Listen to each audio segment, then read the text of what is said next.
seem to be at all interested and concerned about a critique of this particular issue or the statements, because it was a big money-making issue.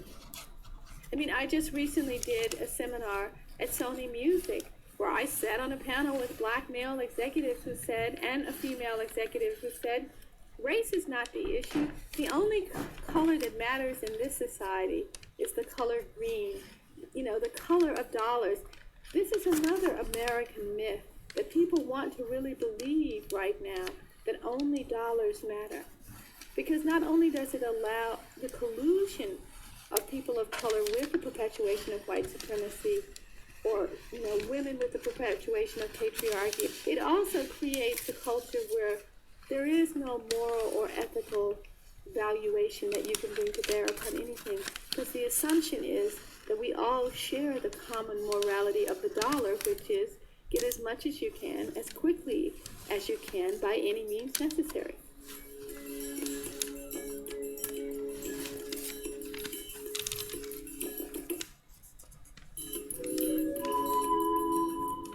If I had talked about Spike Lee filmmaking before he made Girl 6, I would really be assessing him very differently from my assessment of him after he's made Girl 6, because I find Girl 6 to be a movie that not only challenges Hollywood, I feel that it's a critical read on Hollywood. I mean, that moment in the opening of the film, and you have Quentin Tarantino saying that he's going to make the best black film. This is the thing, this movie is going to be big.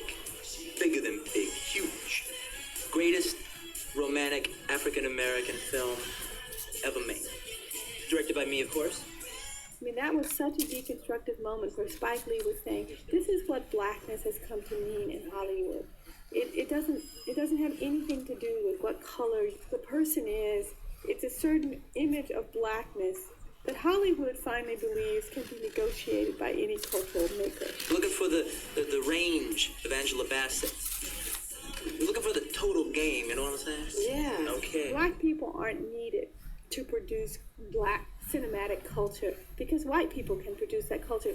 And there's a lot of critiques of Hollywood and a certain value system in Girl 6 that Spike Lee himself has played along with in order to get to the position where he can use Hollywood as a vehicle to make certain critiques. And I don't want to say in order to get there to suggest some kind of continuum where, the person says, I'm a radical, but I'll pretend I'm a conservative, for 10 years, but at the end of it all, when I've made my wealth, I will make the radical cultural production. I think that it's precisely the opposite, that no matter how successful Spike Lee has been in Hollywood, he is still put down by mass media.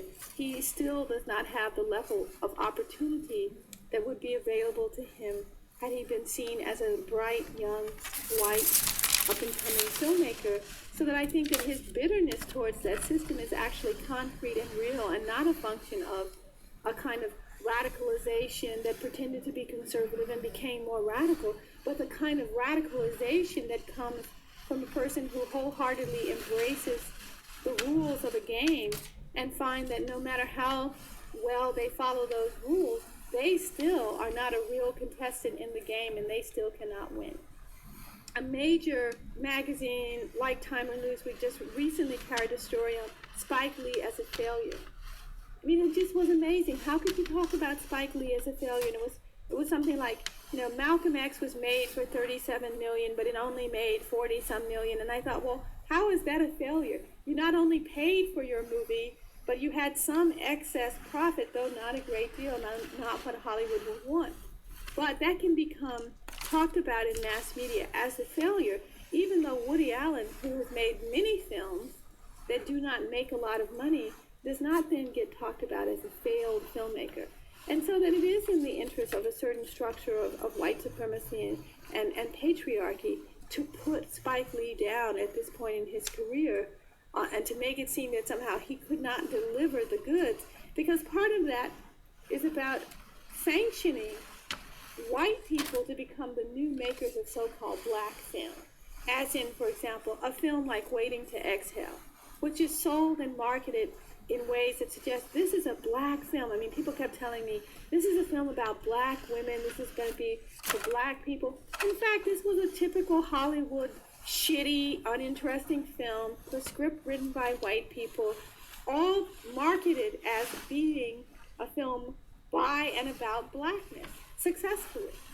Nothing Spike Lee has done can match the financial returns of this piece of shit. This is how blackness can be done successfully, and the problem lies not with the terms of what makes blackness successful in Hollywood or on the screen, but with Spike Lee as an individual. I mean, and that, I think, is tragic, because so many black people are buying into that mode of thinking, that Spike Lee somehow represents a failure, when in fact Spike Lee will continue to be the most successful black filmmaker in the United States, and he's not by any means a failure. There's a way in which, as Hollywood decides to occupy the territory of blackness, as white Hollywood decides to occupy the territory of blackness, it becomes very useful to say, we let black people have that territory, and they just didn't know what to do with it. They made these strange films like Girl 6 that didn't even have a plot. I mean, Crooklyn didn't even have a plot, which of course is completely bogus, because of course the plot of Crooklyn was very obvious and very simple. It was about a family where the mother is dying in the family. But I can't tell you how many white reviewers wrote that it didn't have a plot, when what they should have said is that it didn't have a plot that interested us. That white America is not interested in black mothers that are dying. So I think that this is going to have deep ramifications for the future of representing blackness in Hollywood, because it really is almost a public announcement of a white takeover